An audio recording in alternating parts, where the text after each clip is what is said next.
In the autumn of 1926, violent storms pelted the northern United States, engorging streams and rivers.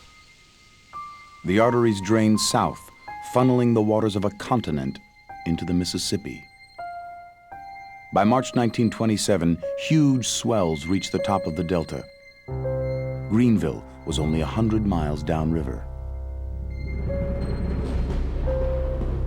Just imagine a force that's more than a mile wide, maybe 100 feet deep, and it's moving at 9 miles an hour.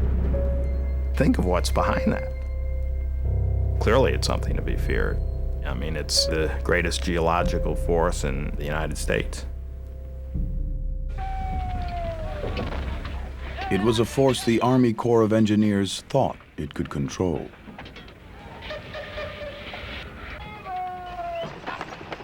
The Corps had built levees, some 4 stories high, on both banks of the river, running the 1,100-mile span from Cairo, Illinois, to New Orleans.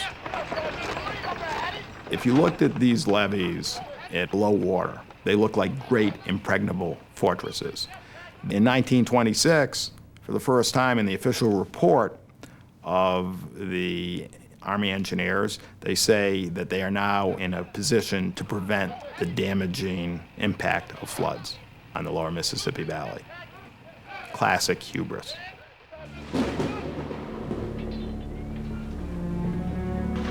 April brought record downpours. By the middle of the month, the first government-built levee crumbled in Dorena, Missouri. The surge of water pushed south, bursting more levees, flooding more than 1 million acres of land and leaving 50,000 people homeless. The Delta was next. So here comes this crest down the river at such a volume that some rivers are actually backing up because the Mississippi is so full of water that, for example, the Arkansas River, it starts flowing backward because the Mississippi is so high, it pushes it back. So that's the kind of water we're talking about, this enormous amount of water coming down the river. When that river gets to the top of the levee and is lapping over, it is guarded.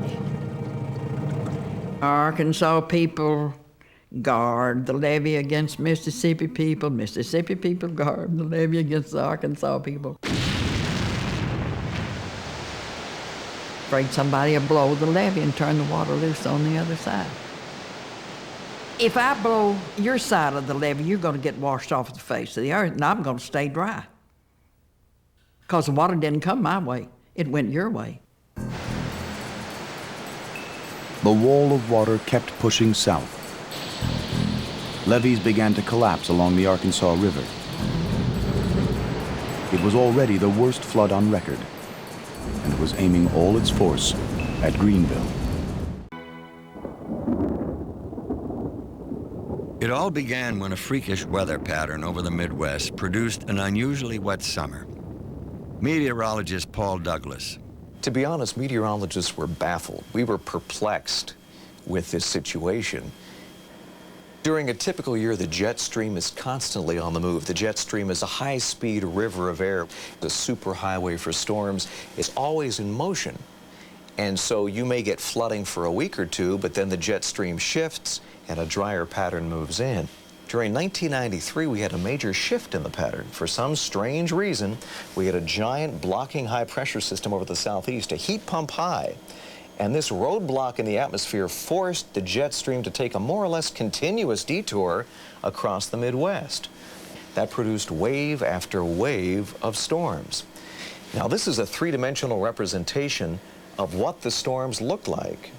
Moisture flowing north from the Gulf of Mexico, converging when it reaches cool Canadian air. Consistent storms over the Midwest, not just for a week or two, which would be typical, but for month after month after month. And this was the result. 9 states experiencing the worst flooding in history, 30 inches of rain in a 6-month period. Not only was there river flooding, there was flash flooding, where farmers' fields turned into ponds and then lakes. Literally, meteorologists referred to Iowa as the 6th Great Lake for about a 6-week stretch. There's no way the ground can absorb that volume of water. It had to run off into streams and rivers, and the result was the worst flooding our nation has ever seen. No one could have predicted the flood of 1993. Most years, the Mississippi flows peacefully within its banks, enticing millions of Americans to live and work along its shores. The Mississippi Valley is one of the most fertile in the world, providing food and jobs for millions. The river is also a superhighway for commerce, moving some $50 billion worth of industrial and agricultural goods through the nation's heartland every year. Beginning as a modest river in northern Minnesota, the Mississippi flows nearly 2,400 miles south to the Gulf of Mexico. Along the way, it draws water from thousands of tributaries across 31 states and 2 Canadian provinces. Floods are nothing new for the Mississippi, which has overrun its banks countless times for tens of thousands of years. But in the early part of this century, as more people began to live along the Mississippi, these upheavals of nature turned into human tragedies. In the 1930s, on the heels of massive flooding, the federal government directed the Army Corps of Engineers to take on the task of taming the mighty Mississippi River. The engineers went to work and devised a master plan. The scale of their projects was enormous and included the construction of some of the largest civil works projects in the world. Reservoirs, dams, and thousands of miles of levees were built to control floods and to make the area safer for people to live and work. Once in place, these flood control structures projected an aura of invincibility and gave people confidence that nature was under control. Development thrived in an area that was once the exclusive domain of the river. But the Mississippi, like other rivers that flood, would not be so easily controlled. At stake for landowners in the Quincy area were 110,000 acres of fertile farmland with crops ready to be harvested. This broad sloping levee called the Snai was designed to hold back a moderate flood, one that occurs on average every 50 years. But that summer, the levee, made of sand and clay, would face a 500-year flood. The trouble began when 6 inches of rain pummeled the Quincy area, causing the river to rise perilously close to the top of the 52-mile Snai levee. It was coming up at one point 1 inch an hour, and that's very, very fast. It's extremely fast, especially when you have so many miles of levee to protect. Within 48 hours, the river was expected to rise a full 2 feet above their levee.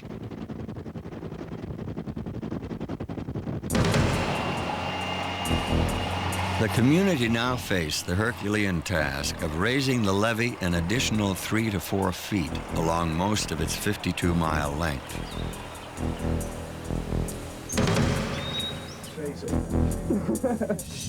Volunteers, the National Guard, even prisoners from a local correctional facility pitched in to help.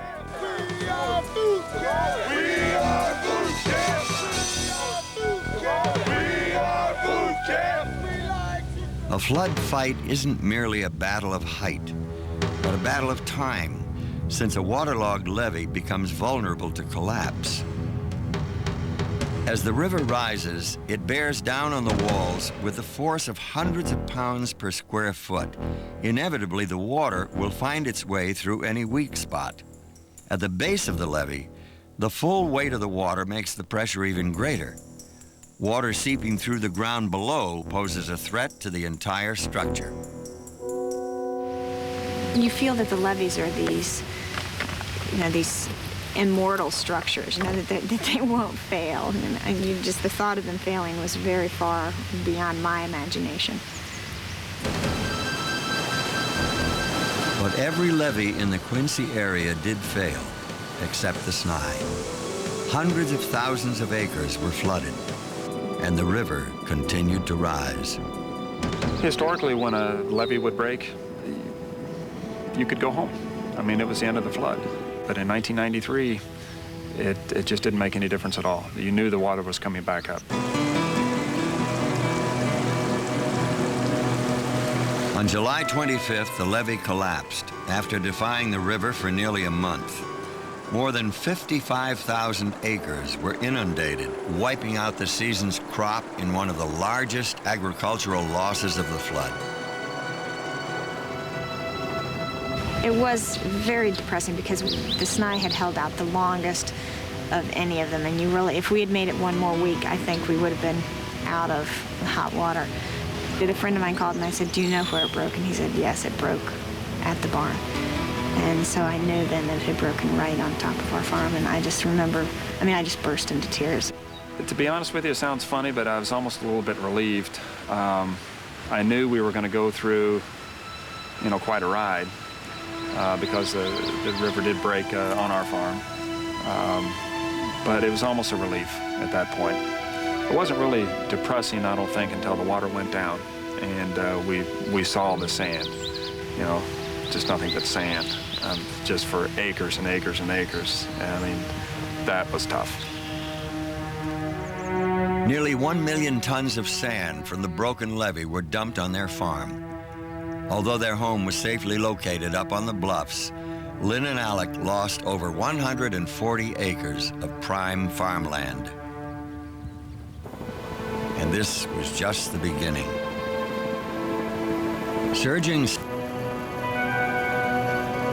There were few victories in the long summer of 1993.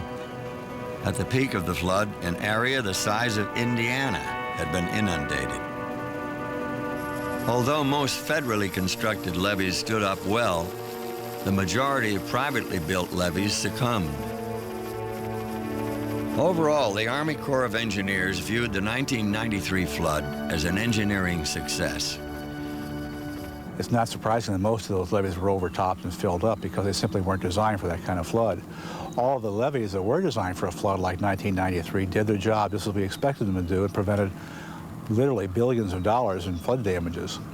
The big urban levees around St. Louis, further downriver at Cape Girardeau, upriver at Hannibal, all of these structures were designed for floods greater than the 1993 flood, and they did the job they were supposed to do.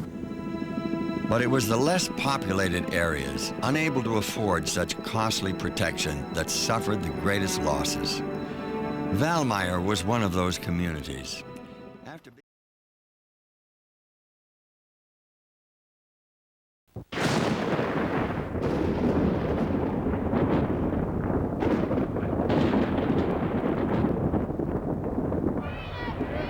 It is the summer of 1993. Record amounts of rainfall are drenching the upper Midwest. Farmers fear the loss of their crops as fields already saturated from a year of wet weather turn into lakes. But the rain keeps coming. Rivers throughout the Midwest rise dangerously high. These swollen tributaries pour into the mighty Mississippi, which begins to press against her levees. Running along the river's edge, these large earthen walls prevent the river from flooding adjoining farms and towns. But by early July, the levees are beginning to weaken.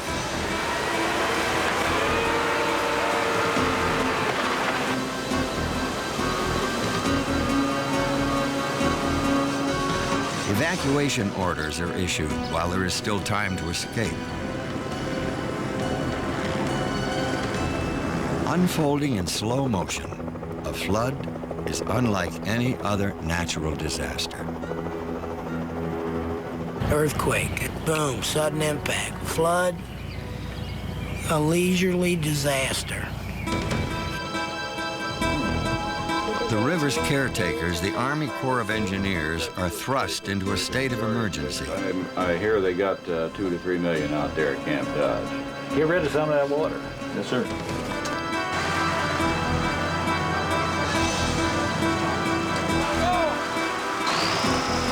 By mid-July, National Guard units from around the country are sent in to help in what is becoming an all-out war against nature.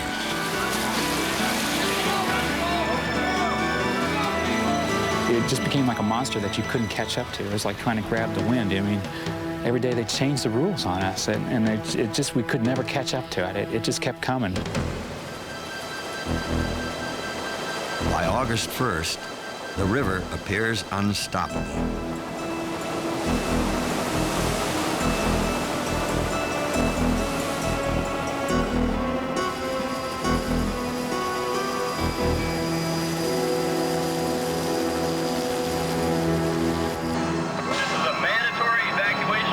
Tens of thousands of residents are forced from their homes.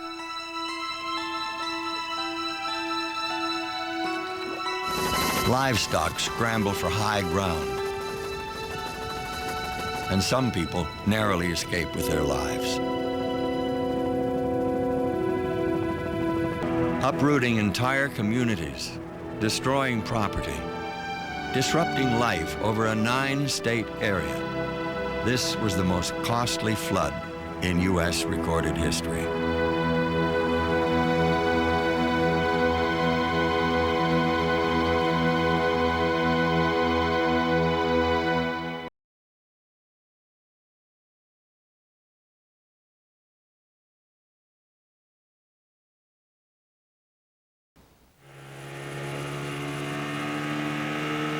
Water. Is there a water future without pollution? Take this one big river. This is the mighty Rio Grande at its grandest. The Rio Grande is the southernmost border between the United States and Mexico. It's one of the most threatened streams in the nation. And that has happened primarily because the development has been so fast in the region. Development in the sister cities on opposite banks, Matamoros, Mexico, and Brownsville, Texas. It's a city on the move. It has the energy and feel of a modern frontier town. International trade is on the rise. There's growth and development. People are pouring in from Matamoros looking for good-paying jobs, and many are staying.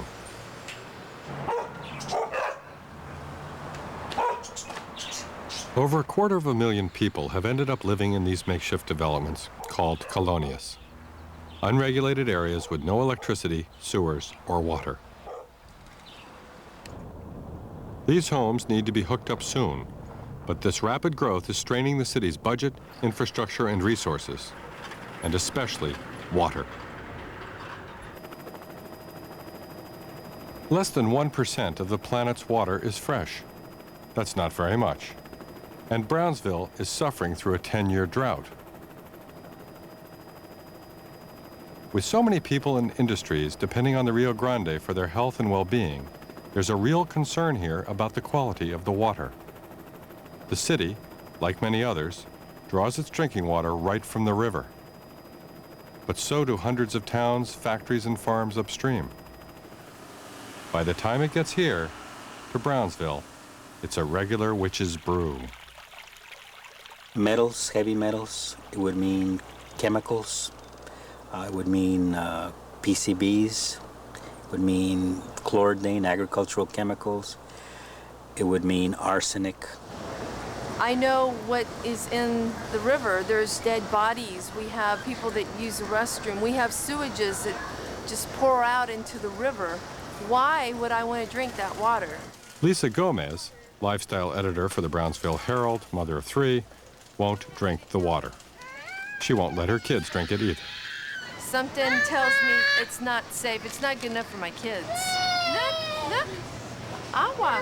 We've got distilled water, spring water, drinking water. This is another one that I like to get, purified water, baby formula water. Take your pick. People are drinking more and more bottled water because, like Lisa Gomez, they've lost confidence that their water is safe. Brownsville recently pumped in over $11 million in upgrades trying to make their water more drinkable by adding new filtration systems and computer controls. They even installed TrackVacs, a water vacuum that scours dead bacteria, dirt, and sludge from the bottom of settling tanks as it accumulates. Now, water coming out of the tap is cleaner than the EPA requires. But Lisa Gomez and her family still won't drink it. She says it tastes terrible. I don't have a dinner water. I have a water for everything else. I just drink whatever I pour the kids. It's usually the fluoride water. Tap water just tastes like mud to me. And they add all kinds of chemicals and everything you can imagine. Why would I want to drink that water? But it's not entirely Brownsville's fault.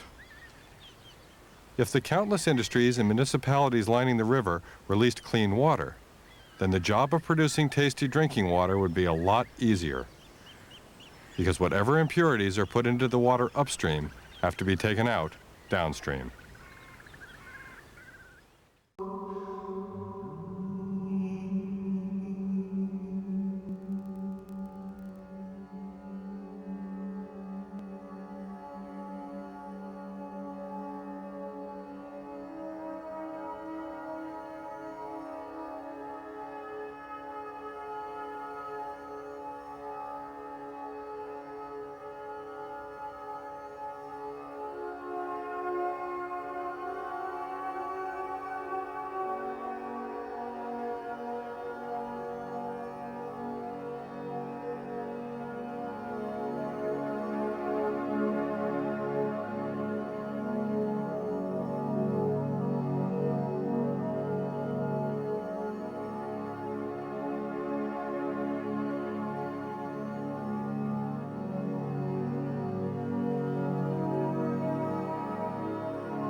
In the 1970s, reproductive problems were first discovered in species like the double-crested cormorant.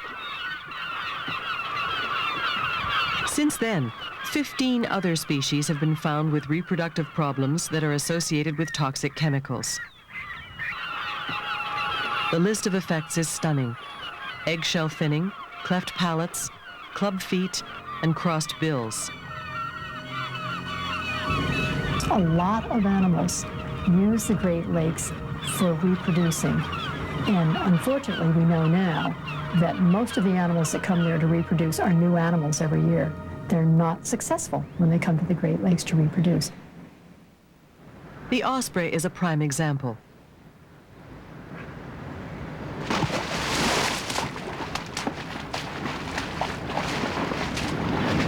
The population of this migratory bird crashed in the 1960s. Eggshell thinning from the pesticide DDT, picked up in the Great Lakes and elsewhere, decimated the species. As evidence was gathered from this and other species, an enormous effort was started to control the release of toxic chemicals. In 1972, the Great Lakes Water Quality Agreement was signed between Canada and the U.S.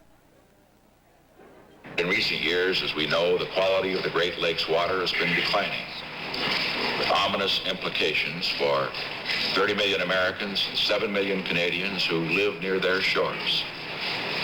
The signing today of the Great Lakes Water Quality Agreement represents a significant step toward reversing that decline. And now, we must all follow through. The agreement ushered in an era of pollution control.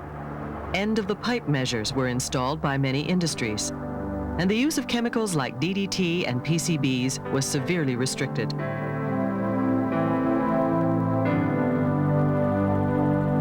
Today, in the wild, the situation is greatly improved. Many species, like the osprey, are now thriving in the Great Lakes.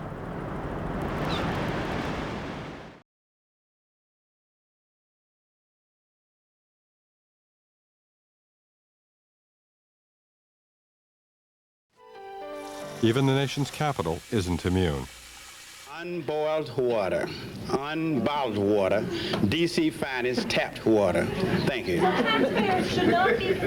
D.C. Mayor Marion Barry remains adamant that last week's boil water alert should have never happened.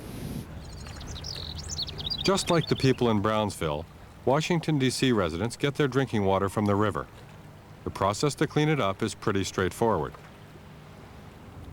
Anything that's in the water, mud, debris, plants, fish, is filtered out here at the Dalecarlia treatment plant. For the most part, Dalecarlia does its job. But in 1995, tests found a dangerous bacteria, E. coli, in the system. D.C. residents were warned to boil their water. It turned out the problem wasn't the treatment plant. It was the delivery pipes. They're old and most are corroded like this one, and they're covered with lime deposits and slime. This main is about 70 years old, and you get tuberculation is developed over the years. That's what these little pieces are. You can break them off. It's just basically sediment. Any bacteria that's in the sediment, it sits there, and then as your clean water comes through, there's a film that develops, a biofilm that sits there, and basically the bacteria is underneath that. Velocity gets enough, and it tears that biofilm off, and then the bacteria is released into the water. The nation's capital neglected its maintenance. There are 1,300 miles of water pipes here, and most need to be scraped clean and then relined using a machine like this one. It sort of works like a water sprinkler, spraying concrete as it's pulled through the system. Other pipes are in such bad shape, they need to be replaced. It's time to pay the piper, to the tune of $300 million for the cleaning bill. It's a cautionary tale for cities like Brownsville, whose city coffers are running dry.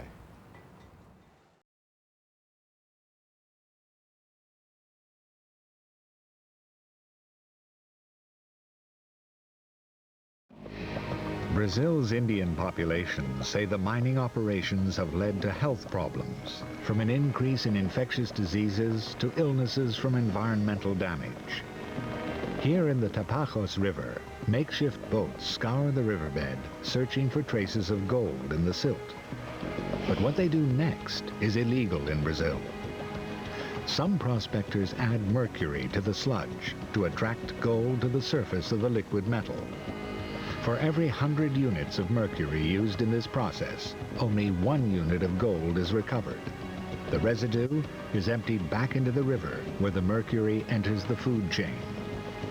Long-term exposure to mercury can lead to, among other things, permanent damage to the brain and kidneys. The mercury sinks down through the water, then it sinks down through the silt. It doesn't float on the water. If it was going to make people sick, it would have done so by now. These prospectors may not know that mercury can bioaccumulate. Small fish ingest the metal, and as larger fish eat them, the mercury builds up in their fatty tissues.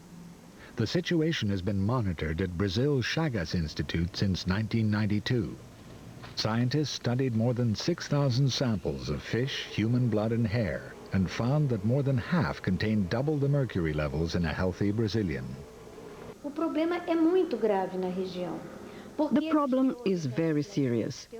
Fish is part of the staple diet of people in the Amazon, and there is a high level of mercury in the fish there. The only way to stop people being poisoned is to reduce their consumption of fish. With fish a major staple, the indigenous people are unlikely to change their eating habits, regardless of the dangers. Davi Kopanawa says it's the responsibility of the outsiders, who benefit from the resources taken from here, to prevent environmental damage, like toxins entering the ecosystem.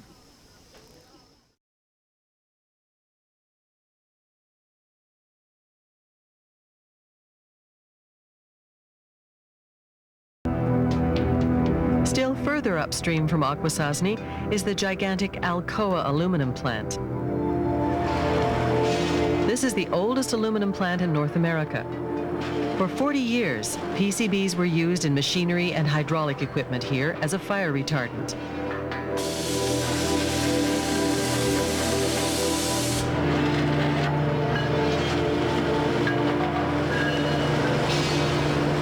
But over the years, PCBs were released in the plant wastewater system and were dumped into wetlands on this site. PCB levels in the sediments here have been detected as high as 29,000 parts per million. In 1991, Alcoa paid a $7.5 million US fine for breaking hazardous waste laws. Today, as a result of the contamination from the 3 plants, over 1,000 acres of the St. Lawrence River is officially a hazardous waste site. One of the interesting stories that we've had here is along the shoreline in this area, we captured a leopard frog. We ended up doing an analysis of the frog and found it had over 3,000 parts per million of PCBs in it. To put that in perspective, 50 parts per million of PCBs in soil is considered hazardous waste. You know, so here we had a frog that had 6 times that level, and it was actually a creature walking around that was actually walking contaminated hazardous waste. All the wildlife in that cove, whether it's fish, waterfowl, anything in the marsh area, whether it's snakes, mice, shrews, everything is contaminated with PCBs. These ducks you see here in the river up ahead of us are contaminated with PCBs, and it's primarily because that they're eating contaminated food.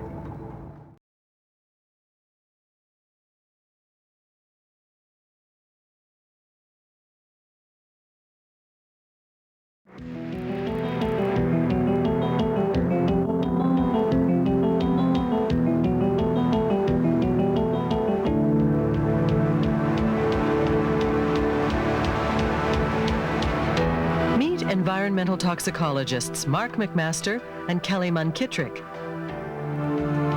They've been studying the waters of Jackfish Bay since 1989.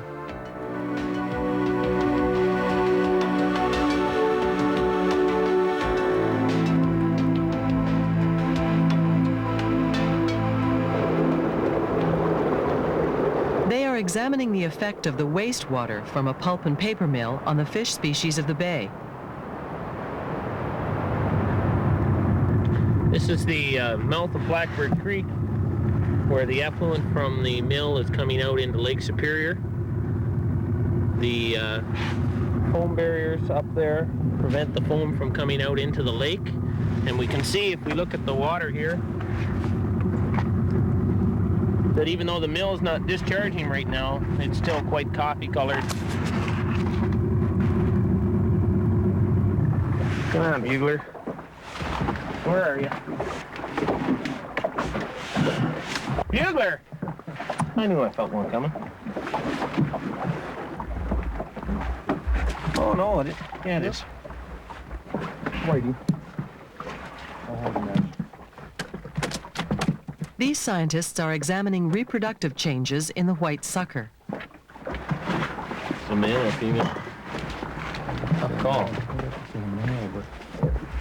We make mistakes on sexing the fish here 30 or 40% of the time on males because they don't get the secondary sexual characteristics. Blood samples taken from these fish reveal that they have low levels of sex steroids.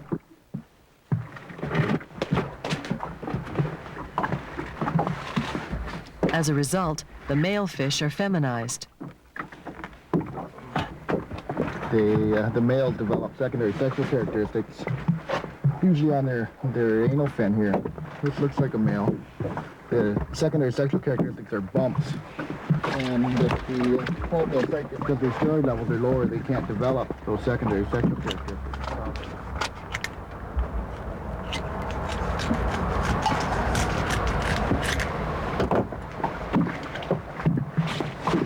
We would identify it as a female because it has this rounded fin and there's no obvious tubercles on it.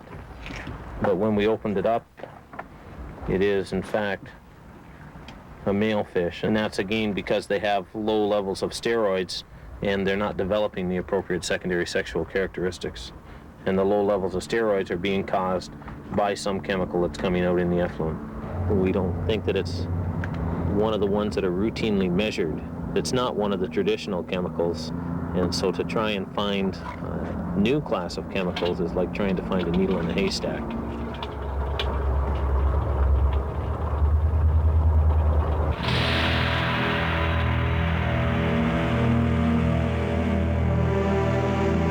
The findings in Jackfish Bay are alarming.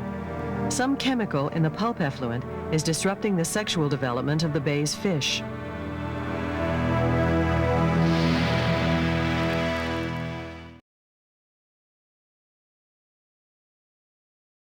The planet was being subjected to other indignities as well. Demand for crude oil continued to rise to meet the needs of consumer societies. And as the oil tankers themselves became ever larger, accidents of unprecedented magnitude were waiting to happen. At last, the Torrey Canyon lay in her death throes, her back broken, her fight against fate lost irretrievably. Less than 2 weeks ago, a fine ship of... When the Torrey Canyon hit rocks off the west of England, it was fully loaded with 120,000 tons of oil, and no one knew what to do. In desperation, British Prime Minister Harold Wilson called in warplanes to try to set the oil on fire.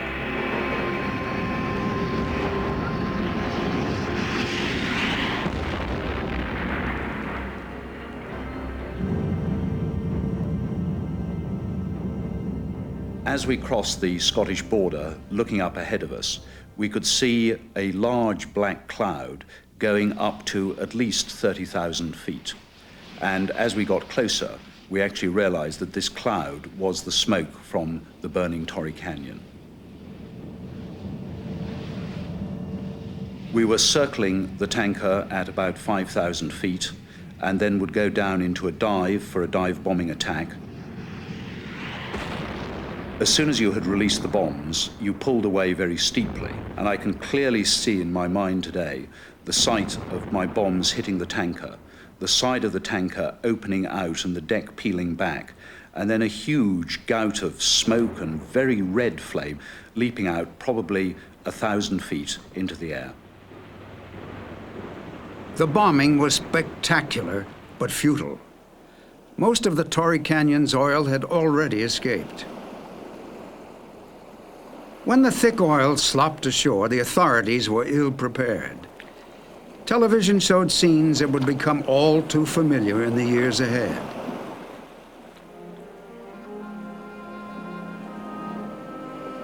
Seabirds were immediate victims, and people like Olga Penrose tried desperately to rescue them.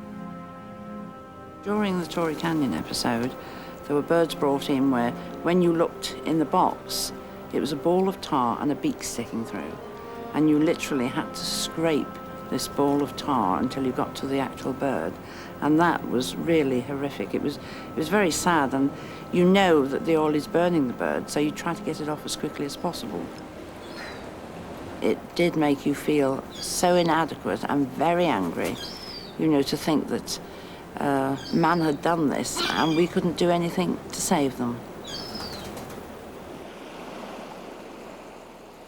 But just when the environmental movement began to lose ground, a new series of disasters shocked the public. Often armed with no more than a plastic bucket.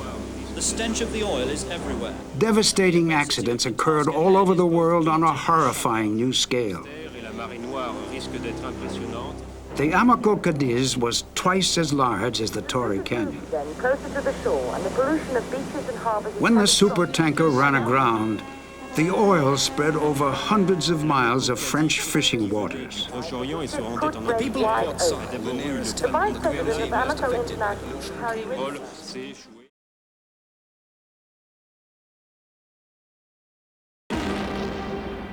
An explosion at a chemical works in Switzerland didn't just affect the city of Basel. Deadly chemicals entered the Rhine and poisoned fish all the way down through Germany and into the Netherlands.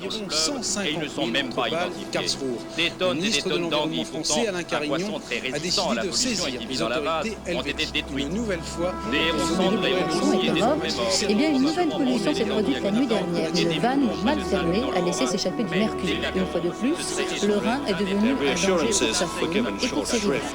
Some of their own polluted Rhine water and dead fish were hurled at them.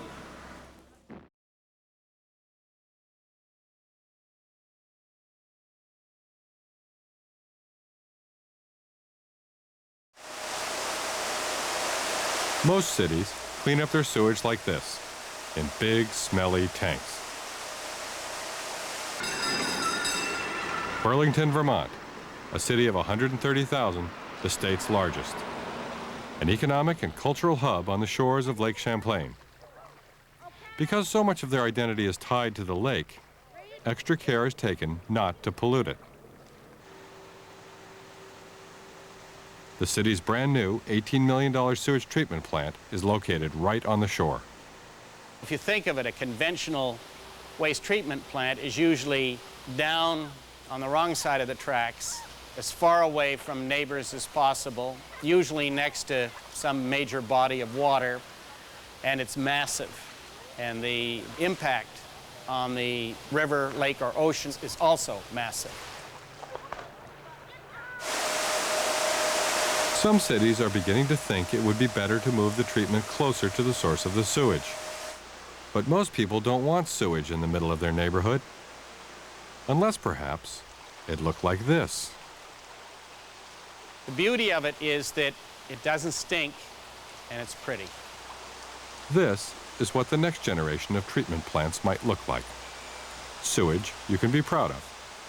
More a botanical garden than a sewage plant. It's the living machine, the brainchild of John Todd. The reason why it's called a living machine is that the vast majority of the parts that make up the machine are alive. You've got everything from microscopic bacteria that you can't see, all the way to bald cypress, and fish, and clams. So the full panoply of life is represented in a living machine. This is the first tank The raw, screened, untreated sewage enters here. You notice how the plants are racked up to be off the surface to help protect their roots from the high-strength waste at the early phase. 80,000 gallons per day of raw sewage are drawn from the South Burlington treatment intake. That's the waste from about 400 homes, a large neighborhood. The wastewater flows through a series of concrete tanks, 14 feet deep, covered with plants and filled with bacteria, snails, clams, and fish that actually live off the waste. Here you have a community made up of cyanobacteria, blue-green algae, and algae. And down here, where the light is less intense, you have a mixture of algae with the microbial communities. And then grazing on these, as you can see, are the snail communities. They're vastly complex, and they really do act to trap particles that are in water and degrade them. According to the EPA, the living machine can clean wastewater just as well as conventional systems. But a key to this design is that it makes sewage treatment pleasant, accessible, and more likely to be found anywhere and everywhere. Neighborhoods, apartment complexes, and commercial and industrial areas, even downtown. So this is the last phase, the last cell in the roughly 2-day cycle. So you can see that it's very clean. The journey is done. It's good quality water. I can see one thing in here. That's a tiny little animal swimming around in the water. See it? Apart from that, there's nothing. Beautifully treated water. And this is where the water leaves the building and starts its journey to Lake Champlain. I think we're going to see an absolute transformation in how we see waste treated in the next 20 years. We're going to see waste as resources out of place. We're going to see waste treatment facilities as facilities that transform the waste into as many different value-added products as possible. For example, in some of our facilities, we're producing plants, particularly water-loving plants for the water garden industry. And we're beginning to think about things like medicines. We're talking an industrial ecology here that starts with waste, but where it ends, nobody knows yet. All we know is a lot of good things can happen. Wetlands, by themselves, might not be able to clean up all the water at the scale of large cities. For that to happen, several technologies will have to work in concert with this one. But it can be done. You know, in cities, all problems start out looking big, complicated, and even overwhelming. But some cities are beginning to effectively handle the problems of waste, pollution, transportation, urban decay, everything. Because they're approaching these problems as part of an overall design. One that takes one problem at a time, but realizes that they're all connected.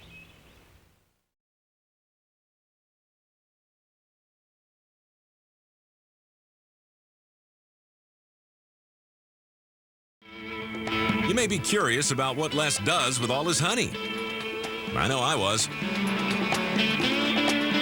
Okay, here's a question. Where the hell are we? We're in the drying beds of Madison Metropolitan Sewerage District. This place was built specifically for what? We're drying sludge. The stuff that we've collected, the grease and the waste and all of it, it's in the honey wagon. It's going to come out of the honey wagon, and then we're going to spread it around here on this bed. It's going to spread out on its own, right? Okay. And then in this kind of weather, in a day, come back tomorrow and you can scrape it into a pile like that, and it'll be dewatered. Is that an invitation? Yes. Yeah. Sure. Okay. I'm not doing anything. Heck, I'm in Madison, Wisconsin. I'd love to dry out some sludge with you. I'm going to turn this. There, now it'll come right off. There you go. So that piece of steel is holding back roughly 6,000 gallons of the most putrid fluid that ever found its way onto our fair planet. Is about to come out of here with that's right. Extreme prejudice. Yes. All right. And what do I do to make that happen? Well, we're going to go in and turn the pump on. 3, 2, 1. Go!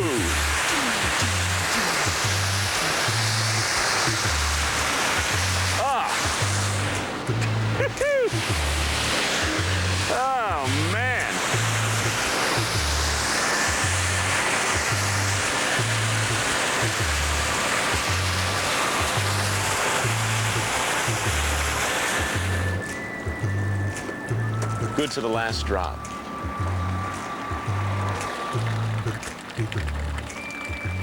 You ever wonder where the stuff in your toilet goes when you flush it? It goes here. Plop, plop, fizz, fizz. Oh, what a stench it is. How long does it gurgle and trickle and ooze? A few minutes, but it's almost all out of there. Yeah. I don't know how to tell you this, but there's sludge and grease and crap all over your fancy drying area. Yeah, this is a mess.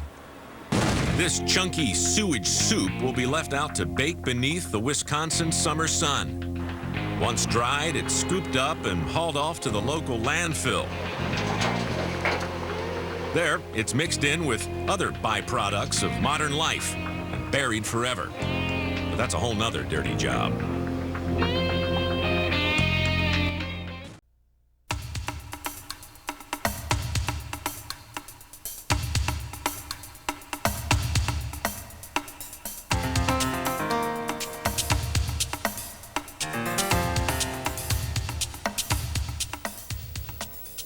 Every day in homes across our region, each one of us discards many products into our wastewater system.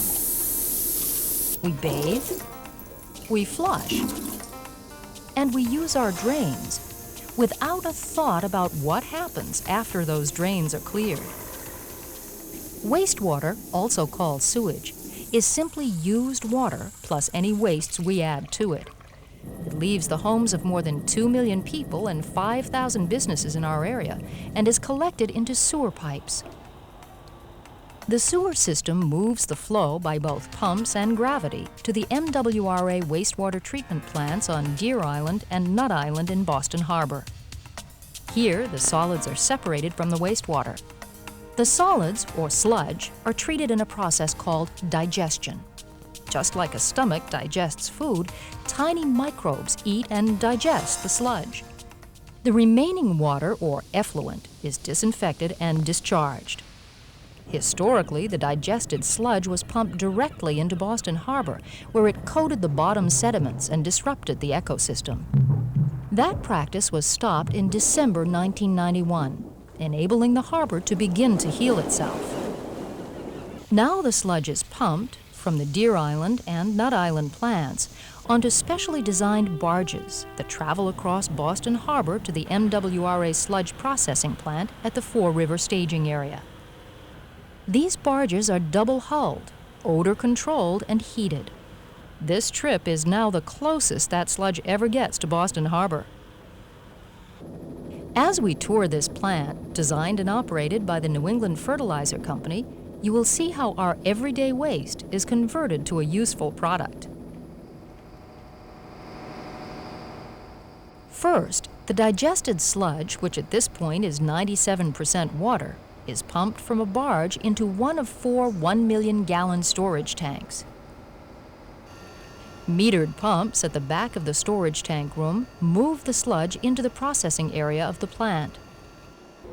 An odorless chemical compound called a polymer is added to the sludge, thickening it to make it easier to manage. This is the dewatering room. Here, the thickened sludge is pumped onto a dewatering device which squeezes most of the water out. The sludge is pressed between 2 heavy fabric belts that wrap around a series of rollers. The liquid squeezed out of the sludge is collected under the machine and discharged back into the sewer system. The sludge cake, which forms, is about 25% solids and 75% water. It then drops from the belt press into a hopper and is loaded onto a covered conveyor. Here, the sludge cake is turned from a flat sheet into a soil-like consistency. Then the sludge cake moves into the pelletizing room. There, a mixer called a pug mill combines it with previously recycled pellets that were either too big or too small. From here, the sludge is fed into the dryers. The rotation of the dryers helps shape the sludge into small, round pellets. The heat in the dryers, approximately 700 degrees Fahrenheit, evaporates the remaining moisture kills germs, and eliminates odor. The dryer's air temperature is constantly monitored and automatically adjusted by computers in the control room. After drying, the pellets are moved to a separator can that sends the air one way and the solids or pellets another. The pellets are sorted according to size by large screens that operate like sand sifters used at the beach. Pellets too small or too big for the market are recycled back into the process to be mixed with incoming sludge cake. Because different agricultural uses need pellets of various sizes, the screens can be adjusted to make larger or smaller pellets to order. The proper sized pellets are moved to storage silos to be shipped out as fertilizer. Sludge cake and pellets are tested constantly in the lab to assure a high-quality product. The final product is a small, dry, and hard organic fertilizer pellet, free of germs and odor. What goes on here is really just a series of steps in a drying out process.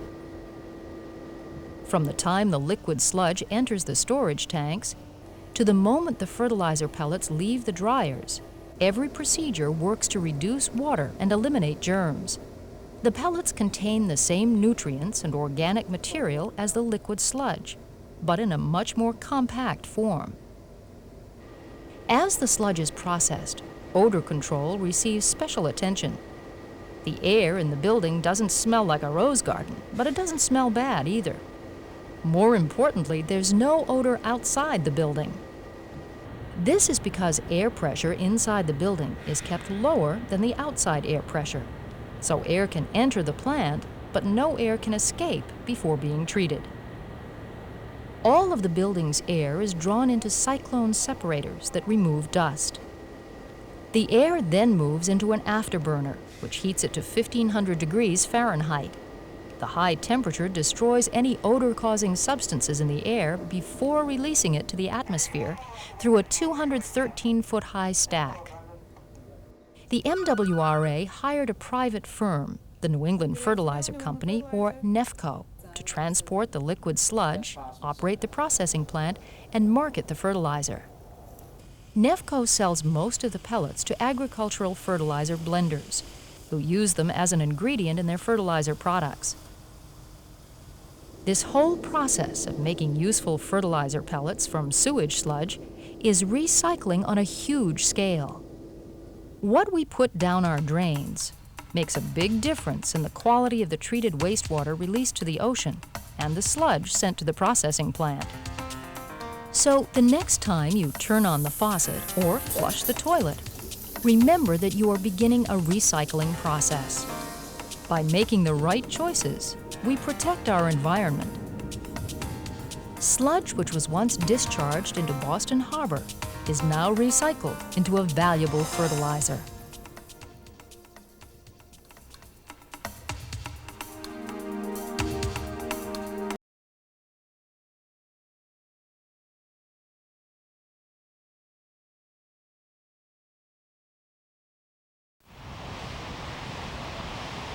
Orlando, Florida, home to Disney and over 1 million residents, growing faster than anyone had imagined. New sewage treatment plants became loaded to the hilt. Algae blooms were warnings of dangerously high nitrogen and phosphorus levels. The problem was traced to those treatment plants, and the city was told to stop pumping its treated waste into the rivers. They decided to construct their own wetland to clean the water. The city found a farm on the banks of the St. Johns River, bought it, and returned it to its natural state, a swamp.